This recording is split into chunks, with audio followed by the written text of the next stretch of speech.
¿Qué tal amigos de Página Abierta con la Historia? Señores, posiblemente usted, que no sea un historiador, que no sea una persona que haya hecho toda una carrera dedicada a la historia, pero que es un inquieto, que le gustan los temas históricos, consciente de que hay que dominarlos, de que hay que saberlos para poder comprender el presente y, por qué no, prevenir un poco el futuro.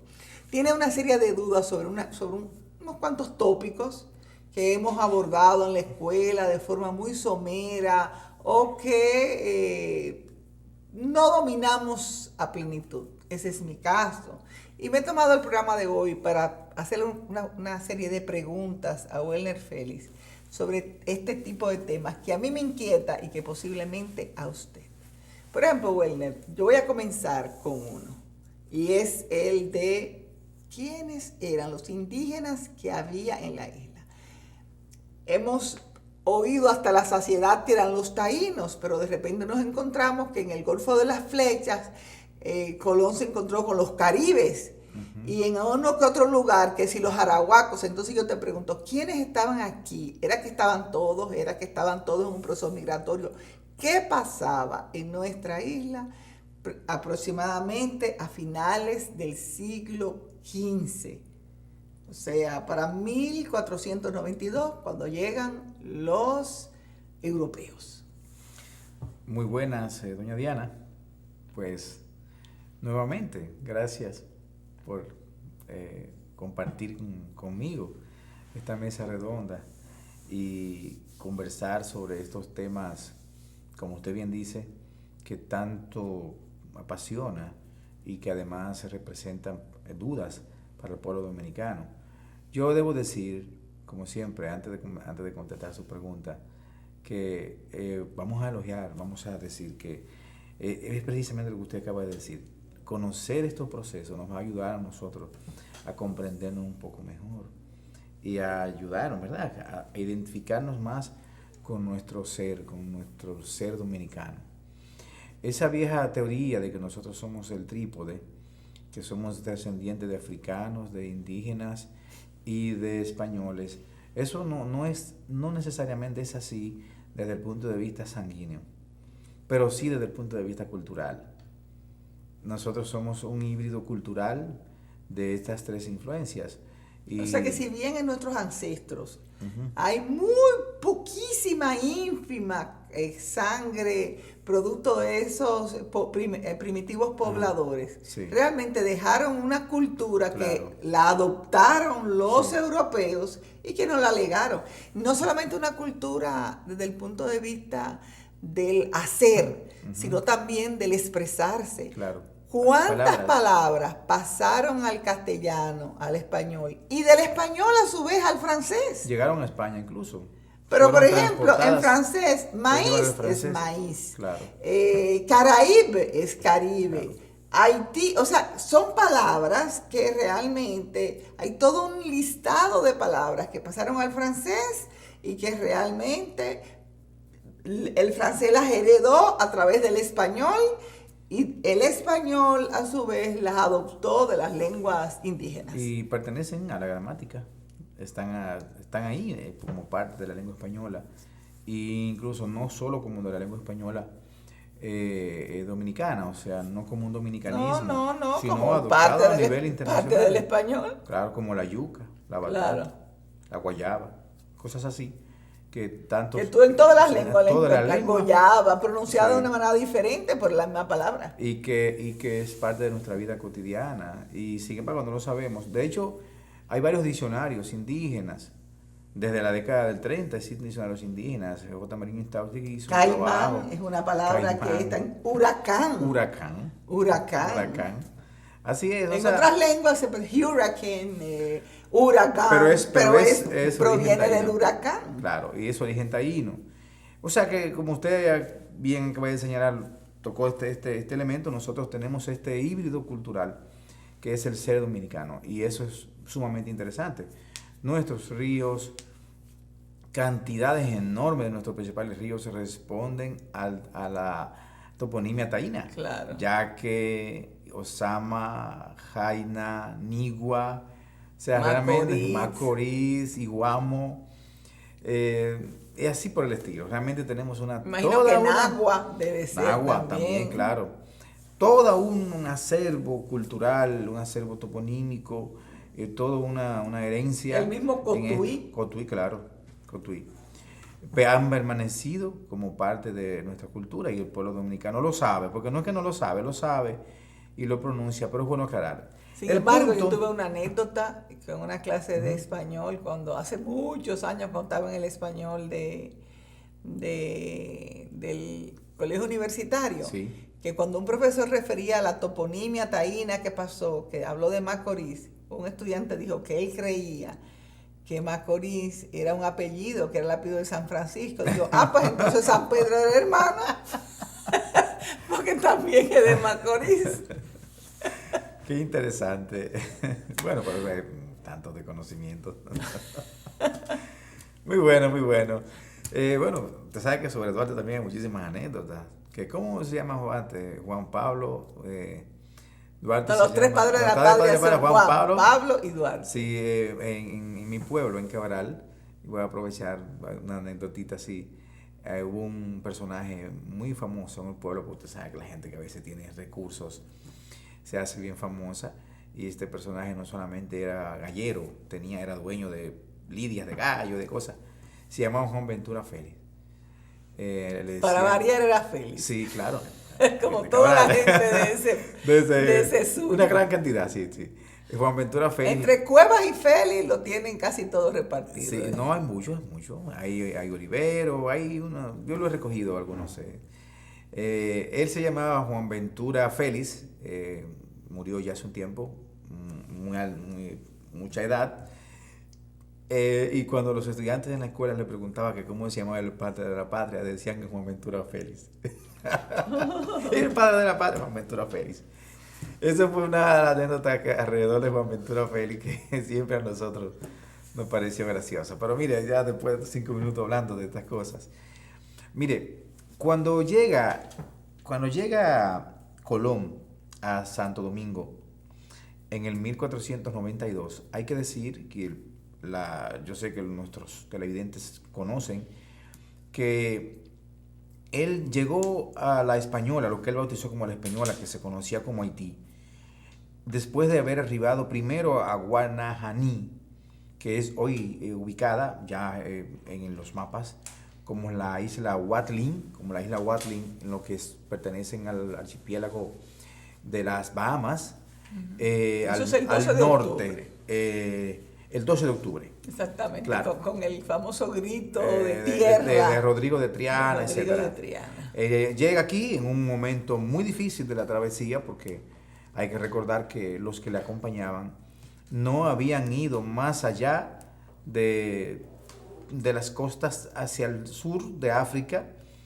Norte de África, que está cerquitita. Sí, que está cerca.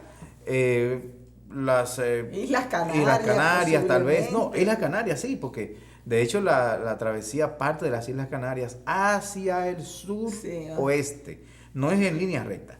Van bajando. Incluso allí tiene que proveerse de agua, una serie de cosas. Que fue lo mismo que hicieron los portugueses. Que incluso los portugueses llegaron en un momento en que estaban en el viaje, uno de estos viajes en 1486, no, si mal no recuerdo, creo que fue el Cano. Tal vez el nombre se me olvida. Sí, tal vez se me olvida. No, Juan Sebastián Elcano es posterior. Fue uno de ellos.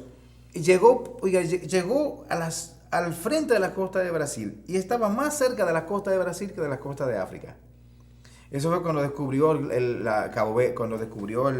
Cabo de Buena Esperanza, para darle la vuelta a África. O sea, las corrientes marinas lo llevaron más cerca de Brasil. O sea, que estaba en el medio del océano. No, mucho más hacia el oeste. Entonces, vira de nuevo, y entonces ahí es donde cruza, vuelve a las costas africanas. Y entonces llega hasta la punta de África. Pero eso estamos hablando de varios meses de travesía. Esto es antes del descubrimiento. Pero que no llegó a la costa Al no llegar, tampoco lo brasileña. registró que había llegado a tierra. Y de hecho, llegar a Brasil era... Posiblemente en parte de esos viajes es que ellos encuentran con las islas Cabo Verde, Sí. que pasan posteriormente a ser ser de colonias portuguesas. portuguesas y hoy hablan portugués. Llegar a Brasil no era tan difícil por las corrientes marinas. Por las corrientes marinas. O sea, podían lograrlo. Ahora, cuando tenían que tomar la ruta hacia el oeste, por el mar de los Sargazos, todo el Atlántico, lo que se conoce Sargazos hoy. que nosotros precisamente Bueno, los vimos. Sí. O sea, si a nosotros nos produjo terror Ahora, que en esa nuestras época. playas, imagínense lo que representó para los marineros, verse completamente rodeado de algas. De algas, terrible. De eso. algas de esa naturaleza. Entonces, llegar aquí, había toda una dinámica. Yo pienso que tú hablas de Bartolomé Díaz, la persona Es esta posible. que... Yo voy a dar el dato, lo que pasa es que como no lo tengo... Exacto, no debemos decir, señores, que esto es en vivo. O el Nefer no sabía con qué pregunta yo venía. No, yo soy la que me digo. Por lo menos en este programa. En este programa, lógicamente, porque a veces nosotros coordinamos, pero en este programa yo dije, bueno, vamos a hacer una serie de tópicos Exacto. que la gente realmente les interesa. Pero mire, estamos en Santo Domingo, en la Española ya en diciembre de 1492.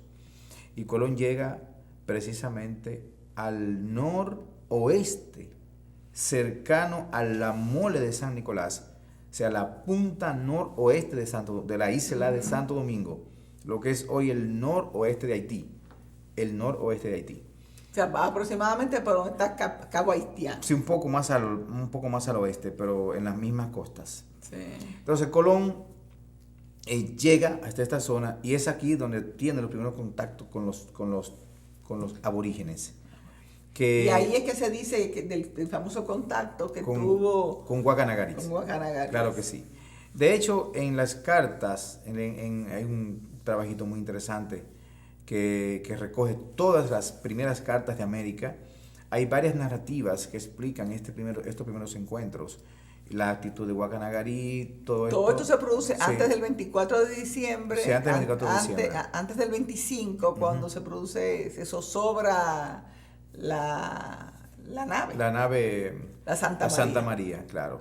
Que hay personas que preguntan si realmente zozobró o no. O él la hizo zozobrar. Porque yo recuerdo que Emilio Cordero Michel nos planteaba a nosotros en la clase de historia Sí. hasta qué punto no sería posible que siendo un navío más pesado, Colón no haya pensado que dar la noticia en un navío más lento lo iba a hacer llegar más tarde que los conductores, que los capitanes de los otros. De hecho, se produjo una especie de competencia, La competencia se produjo después de que descubrieron la isla Watling. Sí, yo sé, lo que es hoy Watling. Pero se produjo una especie de competencia entre Colón y los capitanes de las demás barcos. Los hermanos Pinzón. Los hermanos Pinzón. Así es. Con el fin de quién era que iba a reportar a los reyes de España la noticia y en consecuencia llenarse de gloria. No, y no solamente eso, sino los descubrimientos. Entre ellos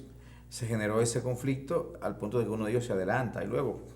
Pero realmente... Luego no llega primero. No llega primero. No era porque no tenía la intención, sino porque los vientos marinos. Exacto, pero no los condujeron. hay un punto aquí. No necesariamente... Pero escúchame, pero lo que sí era seguro, que no hubiese sido él que hubiese llegado primero, si retorna con la Santa María. Así es, pero no solamente eso, doña Diana, sino que la Santa María era la nao más grande, las otras eran embarcaciones pequeñas, de un máximo de creo que 40 hombres, no recuerdo bien, 50 hombres, que era muy pequeña. De hecho, el tamaño de las embarcaciones con que llegó Colón, uh-huh, que fueron también iguales a las del último viaje, uh-huh, el último viaje que nosotros deberíamos de dedicarle también en su momento, hablar un poquito de él para ilustrar, porque son de los procesos históricos desconocidos que no necesariamente nos tocan, porque no tiene mucho que ver con Santo Domingo, este último viaje de Colón, el cuarto viaje. Entonces, otra de las razones que se arguyen, porque no hay documentaciones que prueben esto, pero hay consideraciones, es que se necesitaba dejar a ese personal aquí. Acuérdense que fueron 100 y tantos que se quedaron. y que si no se hundía esa nave, no había manera de que se quedaran. Lo que pasa es que no cabían las otras dos.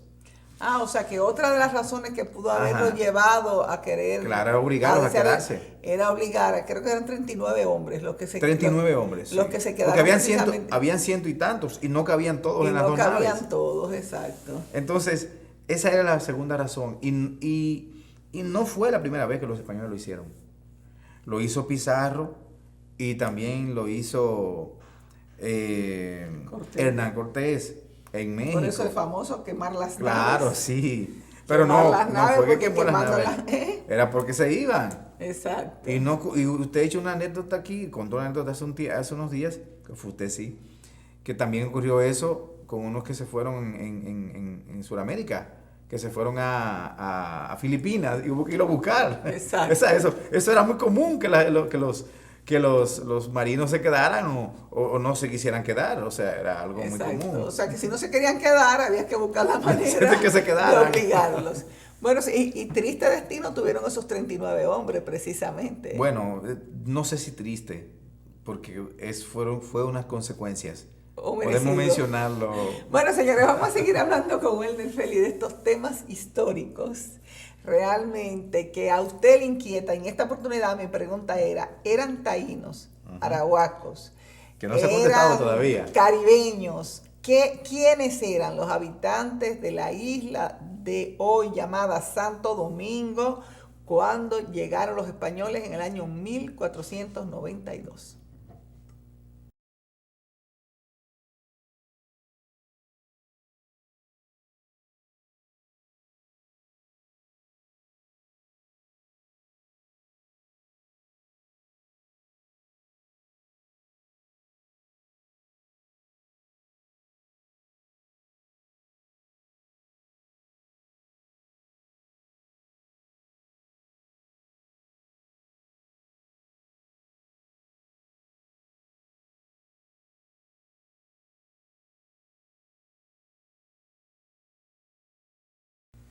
Bien, Welner Félix. La pregunta está... Sí, nos quedamos sobre la aquí mesa. porque tal vez ilustramos un poquito todo este proceso previo a la llegada de Colón. Cuando Colón llega al norte, se topa entonces con estos habitantes, estos aborígenes. Estos aborígenes eran taínos. Pertenecían a los grupos considerados taínos dentro de los arahuacos, porque todos eran arahuacos. Lo de arahuaco le viene por el nombre que adquirieron, porque eran habitantes originarios del norte de Venezuela. Entiéndase, de las costas caribeñas de Venezuela. Río Orinoco, esas zonas que luego fueron los que comenzaron entonces a poblar. Pero como usted bien dice... O sea que dice, cuando vemos documentales, y eso es muy importante, cuando usted a veces ve documentales en diferentes programas, este mismo canal tiene muy buenos documentales. Muy buenos documentales. Tengo en eso que felicitar a Elvin, que claro, realmente es una selección muy acertada. Cuando usted ve, repito, documentales de esos indígenas del norte de Venezuela, si usted quiere tener, Venezuela. Si usted quiere tener, de lo que es hoy Venezuela. De lo que es hoy Venezuela, exactamente. Si usted quiere tener una idea de cómo eran físicamente esos taínos que residían en nuestra isla, esos aborígenes, pues entonces usted tiene una referencia porque eran más o menos con este mismo fenotipo. Y la cultura de la cestería, de los tejidos, y algunos implementos de vida cotidiana, sí, y de alfarería. De la alfarería. Claro, también pueden encontrarse en esa zona, o sea, hay unas conexiones. Y era que, doña Diana, los taínos ya tenían, según las investigaciones antropológicas que se han hecho, unos cerca de entre 500 y 1000 años ya habitando. Ahora bien, antes de llegar los taínos... O sea, como cultura.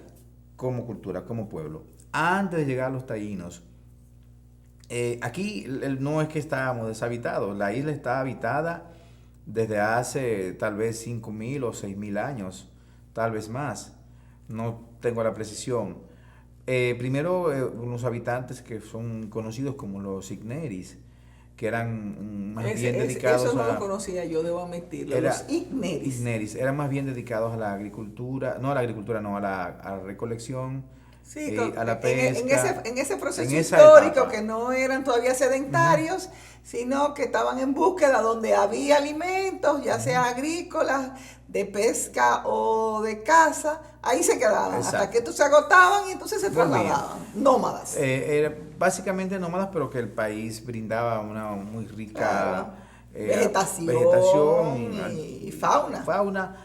No faunas grandes, pero sí peces y otros tipos de... Incluso roedores y Exacto. por qué no, también estaban las iguanas. Las iguanas. Que eran comestibles. Y los caimanes. Y los caimanes, claro. Y también estaban los manatí. Un punto interesante, doña Diana, los caimanes hoy están prácticamente recluidos al lago Enriquillo, pero durante toda esta etapa los caimanes existían en todas partes. Por ejemplo, en el Gran Estero, que todos los que conocen, me imagino que conocen cuál es el Gran Estero, que es la zona que divide la península de Samaná con el resto de la isla. Y ahí se ve el Gran Estero, cuando usted va para Samaná. Como entre Nagua y Samaná. Exacto, sí. Sería cerca de Sánchez. Cerca de Sánchez. Allá hay un espacio que hace otrora. Incluso había algunos mapas que eran pintados con la península de Samaná separada. Como si fuera una isla. Esto aquí estaba muy poblado de caimanes. Los diferentes... De hecho, todavía está en un territorio bajo que Sí. en consecuencia susceptible de sufrir inundaciones. Bueno, de hecho, este territorio aquí es muy cenagoso. Exacto. Es muy Y cenagoso. por eso tanto se cultiva arroz por Ajá, allí. Pero es muy cenagoso, o sea, tenía esa característica. Estos caimanes, había muchos caimanes por todas partes. Hoy están en el lago Enriquillo, pero habían caimanes en los ríos, era muy, muy común, y también en las iguanas. Y otros tipos de animales más pequeños, la jutía, el manatí, los ríos estaban poblados de peces. Imaginémonos una isla con menos consumo, aunque también con menos cantidad de alimentos, porque no habían cerdos, ni reses, ni nada de eso. Pero digo, ni gallinas, ni pollos, no, ni nada, aves, nada de eso. Todo eso lo trajeron los Aves sí, europeos. pero más pequeñas. Avesitas pequeñitas, como la cigua y otra, la cotorra y otras más. Entonces, hay una serie de... Estos taínos comienzan a poblar y, como bien usted señala, se van produciendo choques y se van produciendo aislamientos. De hecho, hay una teoría que plantea que, por lo menos en Santo Domingo, en este momento todavía existía una comunidad de este tipo que estaba situada al suroeste de Haití, lo que es el Cabo Tiburón, a la punta suroeste del Cabo Tiburón. Ahí todavía vivía una población más o menos muy limitada de estos habitantes. Pero en Cuba todavía que todavía no lo habían podido desplazar. Estaban desplazados, pero recluidos en esa zona. Pero quiero decir, pero no habían desplazado por completo, no habían salido de la isla. Y en Cuba todavía habían comunidades de este tipo. Sí, en Cuba hay más arahuacos que taínos. En Cuba, precisamente. Sí, por eso, ahora bien, en los años que siguieron a estos procesos, los taínos fueron recluyéndose a zonas específicas. Y los taínos entonces se ubicaron en el centro oeste de la isla. Entiéndase, desde lo que es hoy Jaina, Asua, de Jaina no, Baní, Asua, y estas zonas se fueron San Juan. O sea, que es el sur, pero más bien el centro. Sí, es San Juan, Santiago, Puerto Plata, Ya, zonas eso es el centrales. norte. Sí, pero zonas centrales hacia el oeste. O sea, que en fin, que estaban de este lado y del lado norte y del lado sur de la cordillera central. Porque ya en este proceso ellos estaban siendo empujados, porque habían aparecido dos comunidades nuevas, que eran los macorices y los caribes. Más bélicos, más guerreros. Más bélicos. Naturalmente, estas comunidades no vivían aisladas, sino que se estaban produciendo una serie de procesos. Lo cual, Werner, escúchame que te interrumpa, me gusta porque contribuye a demitificar la idea de que aquí se vivía un romance de paz No, no, no. y un En lo absoluto. ambiente maravilloso, y que de repente vinieron los europeos y lo destruyeron todo y trajeron un nuevo modelo, es verdad, de imposición, de todo lo que usted quiera, pero aquí había una lucha interna de grupos étnicos por dominar y por tener el predominio de la isla. Sí, claro, en este momento, pero sin embargo, debo decirle que en este momento se había ya concretado una especie de habitación colectiva, Exacto, de simbiosis. Simbiosis, y ya se vivía en cierto nivel de paz entre los que vivían en el territorio. Pero los taínos, que ocupaban la mayoría del país, no, hay que aclararlo, no ocupaban todo el territorio. O sea, que los 5 cacicazgos no eran ocupados todos por taínos. No, por ejemplo, el cacicazgo del norte, que estaba dirigido por Magua, no necesariamente era taíno. Ahora, el cacicazgo de Maguana era taíno, pero estaba dirigido por un caribe, porque se había producido un proceso. Y este territorio aparentemente pertenecía también al territorio del cacicazgo de Jaragua, que estaba controlado en este momento por Bohechío. Y que sin embargo quien controlaba el centro era Caonabo, pero Caonabo estaba emparentado con Anacaona, que era a la vez hermana de Bohechío. O sea, era el marido, ¿no? Y era sí, claro, era la manera. Era su compañero. Era la manera de él compenetrarse con esta sociedad y adquirir también. O sea que poder. Eso tampoco es una cosa de las cortes europeas, que la gente no, porque en las cortes europeas entonces casaban a los nobles de un país con los nobles de otro país para fortalecerse. No, eso de que a través de, como diría Mario Emilio Pérez, a través del mosquitero, sí, pues granjearse poder es de siempre. Todo eso es en todas las sociedades, pero en el caso de Caonabo era de origen caribe. Entonces, también se produjo este proceso de socialización, de paz, de armonía, de concordancia, de acuerdo. Claro, entonces, en la isla se reconocen que habían dos grandes cacicazgos, o dos grandes líderes, que era precisamente Bohechío y el otro era Guarionex, que controlaba el cacicazgo del norte. Pero hacia la península de Samaná estaban los macorices, al igual que como se habían regado hacia el nordeste y un poco hacia el este de la isla. Incluso las mujeres podían ser, cuando llega Colón en 1492, quien controla el cacicazgo de Higüey, lo que es Higüey, era una mujer. Ahora no recuerdo el nombre, pero era una mujer. O sea que el matriarcado, la posición de la mujer tenía mucho peso. Eran por redes familiares, como ocurrió con Anacaona en el 1504, que ya ella era la que ocupaba la dirección. Ahora, ¿qué sucede, doña Diana? Como hemos explicado, no todos los que vivían en el territorio eran taínos. Coexistían los macorices, coexistían los taínos, los igneris. Pero ¿qué pasa? Ahora, que se había tenían producido los taínos, y excúsame que te interrumpan, una cultura superior que los hacía que los demás pues les emularan, les imitaran y trataran de asimilarse, porque en la medida en que unos tienen una cultura de cestería, de organización política superior, los otros de una manera u otra, si bien no se dejan quizás completamente subyugar, pero sí tratan de imitar. Mire, yo no quisiera entrar en contradicciones con estos elementos que usted acaba de mencionar. No puede entrar, pero son pero en cuanto a las palabras, la primera pregunta que subyace o que resulta de su inquietud es si realmente existe una cultura superior.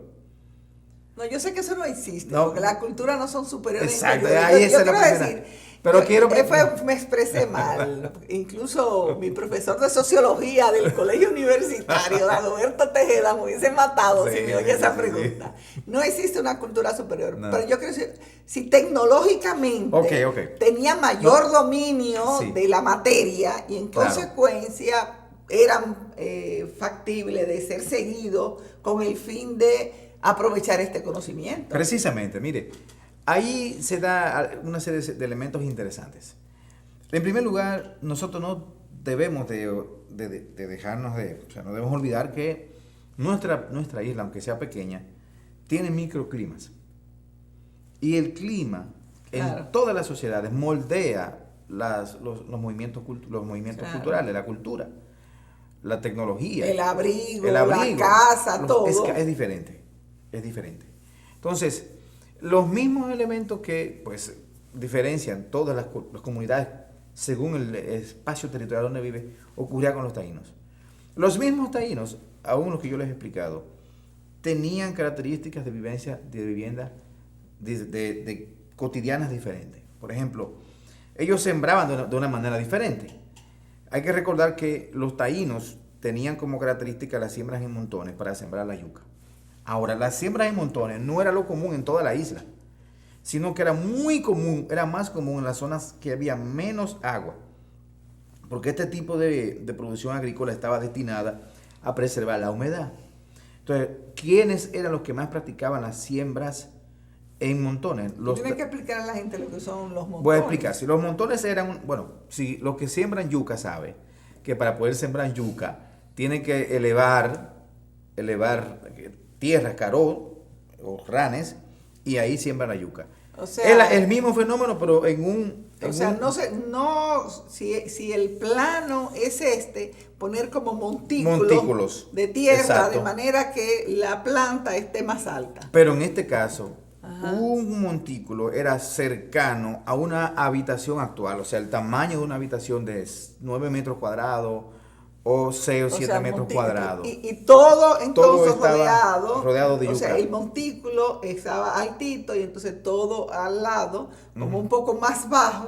De manera que cuando lloviese, me imagino, se quedaba la humedad. Había como una especie de canalización. Y no solamente eso, que ciertamente se practicó el riego. En estas regiones se practicó el riego y el uso de acequias, o sea, de acumulación de agua, el uso de canales. Lo que sería cisterna hoy. Pero abierta. A su mano. Claro, entonces ellos tenían esa práctica. Lo que no necesitaban en el norte porque la producción era mucho mayor, porque había mucho más agua, los ríos eran más, llovía muchísimo más. Era más alta. Había una diferencia que esto lo daba el espacio cultural. También hay que decir, doña Diana, que los espacios culturales y la socialización que da la agricultura, aunque no se crea, también permite ciertos niveles de desarrollo. Claro, porque ahí viene la participación de la mujer. De la mujer, lo colectivo. Señores, tú vas a seguir hablando de ese tema precisamente en el próximo segmento. Yo creo que yo tenía muchas inquietudes, señores, pero de cada inquietud salen tantas aristas que a veces solamente podemos abordar una sola. Pues esas inquietudes tú me las seguirás dándome respuesta en el próximo segmento. Recuerden que estamos en Página Abierta con la Historia. Y yo, Diana Contreras, converso con Welner Félix.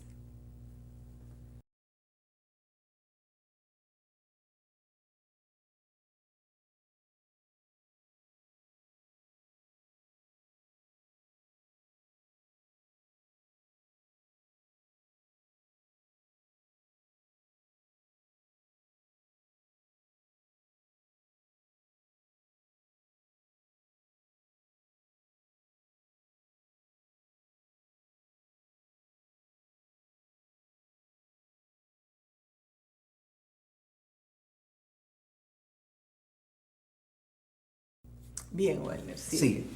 Entonces, por ejemplo, en el sur se practicaba mucho la siembra del algodón. Entonces, como se practicaba la siembra del algodón y había mucho mayor nivel cultural agrícola. Y el algodón, señores, para usarlo como textil. Como textil. El algodón era... que es algo muy, creo que tú fuiste que me dijiste, yo pensaba que era en Londres, pero que es en Torino, que está en Turín. En Turín. Que está precisamente. En Alemania. Torino en Italia, no, Torino es en Italia.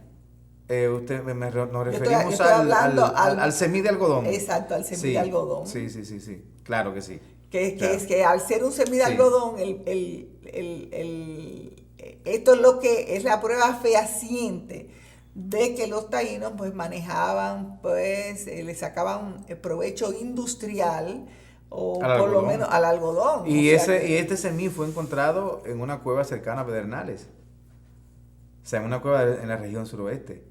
Y de hecho, o sea que cuando los italianos les reclaman a los franceses que ellos tienen a la Mona Lisa o la Gioconda, nosotros podemos reclamar a los italianos que ellos tienen una de las mayores riquezas culturales el único nuestras. el único que se conserva. El único que se conserva. O sea que Claro. estamos, o sea que ese reclamo, yo porque como soy un poco amiga de la cultura italiana, he tenido que vivir como permanentemente hay este reclamo de los italianos de que ellos pues se han robado, ¿no?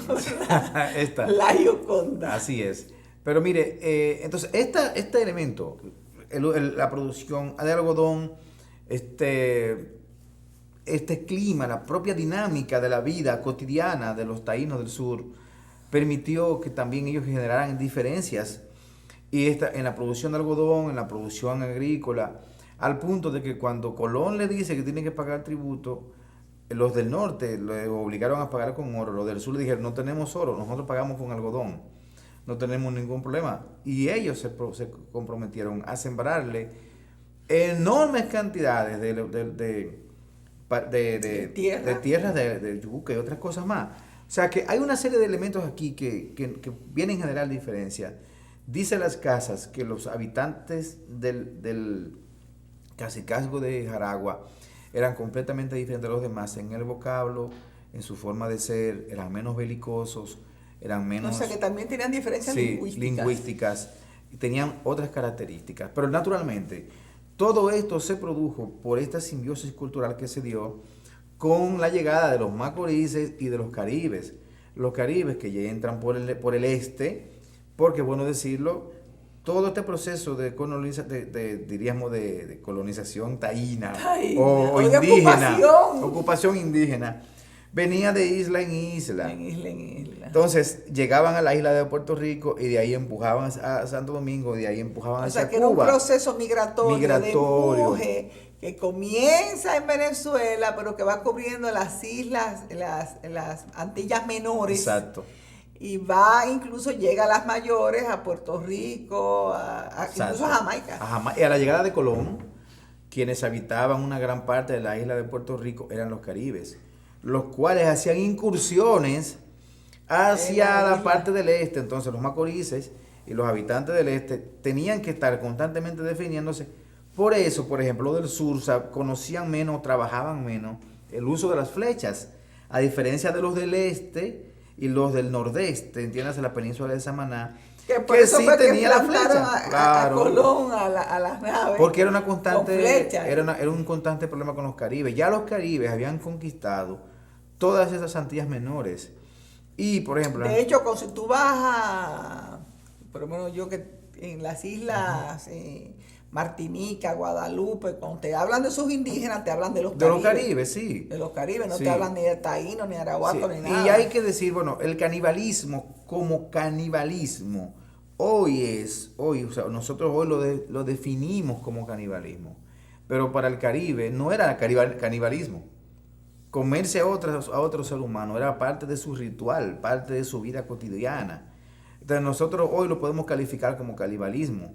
Pero realmente para el Caribe, ellos simplemente agarraban un taíno, joven, niño, le cortaban sus partes íntimas, lo engordaban y luego lo convertían en su alimento. En fin, como hacemos con los cerdos. Exacto, lo engordaban. Lo tapamos, como dicen vulgarmente, y entonces luego pues es consumido. Entonces, y hay pruebas fehacientes de que los caribes realmente consumían... Porque hay toda una... Pruebas antropológicas no necesariamente... Si hay pruebas documentales, me refiero en los relatos de los viajeros, las cartas. Sí, ahí aparece, pero también se han hecho excavaciones arqueológicas que sí hay hueso humano y todo esto, que no hay dudas de que ciertamente consumían. Porque, por ejemplo, a escritores tan connotados como Shakespeare, pues se le indilga el tener una actitud un poco racista, porque tú sabes que en su obra La Tempestad, él crea un personaje que es Calibán. Y entonces Calibán es una manera de decir caníbal. Sí. O sea, caníbal que come personas. Sí. Y es una persona que tiene, bueno, una connotación y un fenotipo un poco como los indígenas, ¿no? Entre indígena y africano. Entonces siempre había oído como que era un poco de racismo de parte de Shakespeare, pues el insinuar el consumo humano por parte de estos indígenas, pero tú estás diciendo que no, que existen, o sea, hay no pruebas antropológicas, pero sí hay documentales por parte de las cartas. No, pero no es indudable que ellos comían carne humana. Lo que le digo es que nosotros calificarlos ahora desde el punto de vista caníbal y enrostrarle que comían carne humana. Es un problema cultural. Exacto, exactamente. Exacto. De hecho, pero yo te voy a decir una cosa, la esclavitud, aun cuando no se coma al ser humano, es considerarlo un animal, considerarlo alguien carente o sea, tratarlo como alguien que no tiene sentimientos, que no... Es considerarlo un animal, no hay otra palabra. Entonces, el Caribe ya había un proceso. Roberto Casá utiliza la palabra un proceso de tainización, o sea, una adopción a la cultura taína. Eso es lo que te decía. Yo respeto mucho el concepto, este concepto interesante, que es un concepto creado naturalmente, pero es un concepto de supremacía de una cultura sobre otra. Cuando yo de cierta imposición, sí, y de adopción hasta cierto punto. Exacto, yo no sé si es preferible buscar otro término en el que nosotros no queramos. Pero yo le voy a decir una cosa, eso no es, es algo similar incluso a lo que la historia relata que pasó con los romanos, como los romanos al ocupar a Grecia, se adoptaron y llevaron incluso dioses, cultura, todo, y lo que hicieron fue que le pusieron otro nombre. Por ejemplo, yo me llamo Diana, y en vez de Diana, que es un nombre romano, pues entonces los griegos tenían Artemis. Pero yo no estoy haciendo una crítica, sino no cuestiono el hecho de la adopción de la cultura, sino de la adopción del término. O sea, de usted decir proceso de tainización, cuando no necesariamente podemos, eso es tratar de visualizar una cultura con superioridad sobre otra. Podríamos considerar que sí, que habían diferencias culturales que eran básicas y que una estaba más avanzada, más adelantada, pero bueno, es un criterio que podríamos luego ya discutirlo con más detenimiento. Pero lo que hemos visto hasta ahora es que en la que se llamó la española, los habitantes no eran homogéneos, eran arahuacos, pero habían varias culturas arahuacas, varias culturas, varios estadios de la misma cultura, producto de diferentes etapas de flujo migratorio. Y que la llegada de Colón estaba en presencia de una nueva oleada, que era la oleada Caribe. Que si usted se pone a conjeturar, lo cual no es el papel del historiador. No un papel de historiador, pero no haber llegado los europeos varios años más tarde. Caribes. Entonces, en vez de reivindicar el nombre de taíno, estuviéramos reivindicando el nombre de Caribes. Exacto, pero aquí... Como pasa en las Antillas menores donde sí había el proceso migratorio completado. Exacto. Entonces, este proceso interesante de esta época, pues yo voy a recalcar el elemento cultural y el elemento climático, porque fueron claves también, porque entre los mismos taínos, como yo expliqué, se dieron estos niveles de diferencia. Entre los mismos taínos, los que vivían en el centro, en la zona de lo que hoy es San Juan, en el sur y en el norte también tenían diferencias. Y se había desarrollado entre ellos un espacio comercial caracterizado por el trueque, en el que desde el sur, por ejemplo, era muy común comercializar el algodón, comercializar alimentación, y desde el norte se comercializaba otro tipo de alimentos, oro y frutas que no habían en el sur. Con el algodón los indígenas fabricaban la hamaca, que es muy conocida. Tengo entendido que la hamaca era también entretejida con el uso del jenequén, o sea, lo que es la cabuya, y para hacerlo un poquito más fuerte, más resistente. Pero también hacían esterillas, o sea, lugares para dormir en el piso, porque no todos los taínos dormían en hamacas. Hay que recordar, eso tampoco lo sabía. hay que recordar que los taínos... A mí no me hubiese gustado dormir en hamaca. Bueno. Yo, de verdad, de haber sido, si ahora mismo me ponen a elegir entre dormirme en una hamaca o en una esterilla, seguro que elijo una esterilla. Lo que pasa es que en la época una hamaca era un privilegio. De hecho, durante toda la etapa colonial, el que no tenía una hamaca era un verdadero problema. Y dentro de la misma casa, la gente Bueno, dormía en también hamaca. imagino que la hamaca tenía la ventaja de protegerte quizás de insectos. Claro.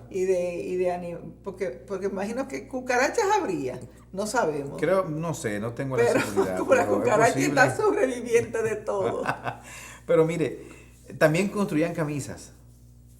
No camisas con botones, como ahora, pero sí como camisones, o sea, lugares para protegerse Del frío. del frío, el clima, la lluvia, etcétera. Construían sogas, y se ve en el semí de algodón, como ellos utilizaban Claro. también esto para hacer sus rituales. Las enaguas, entiéndase, le utilizaban para taparse a las mujeres y los hombres, eran hechas también de, O sea, de algodón. el pequeño delantalito que Exacto. vemos en algunas imágenes que cubren los genitales. Los genitales, básicamente se de ponen los genitales. las mujeres, Así es. sobre todo. Y de los hombres también. Entonces eran Y hechas tengo también. entendido, es una de las cosas que he leído, que también era básicamente como una manera de demostrar, yo tengo dueño, o sea, yo tengo Sí, mi más o pareja, menos, yo sí. tengo, o sea, que eran las mujeres que ya habían, Ya eran casadas. ya tenían su compañero, las que pues portaban esta prenda para decir, esto está vedado para ti. Hay un instrumento que ellos fabricaban, doña Diana, con el algodón, que es muy interesante, que ese instrumento para la extracción del líquido de la yuca, o sea, para exprimir la yuca. Hay que recordar que este líquido era venenoso. Y los taínos, los caribes, se inventaron un veneno que cuando pullaban a uno de cuando lo pullaban en la flecha, cuando le llegaba, moría. El antídoto para este veneno caribe se vino a inventar en el 1540. O sea, encontraron un antídoto antídoto. para el veneno de la yuca.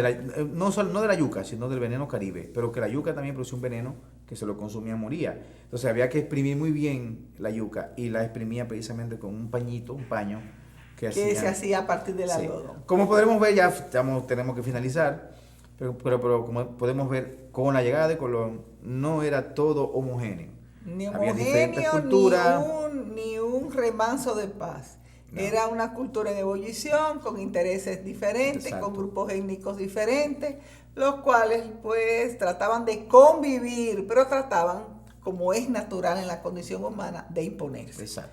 Así Bueno, es. señores, este es Wellner Félix, esto es Página Abierta con la Historia y será hasta una próxima entrega.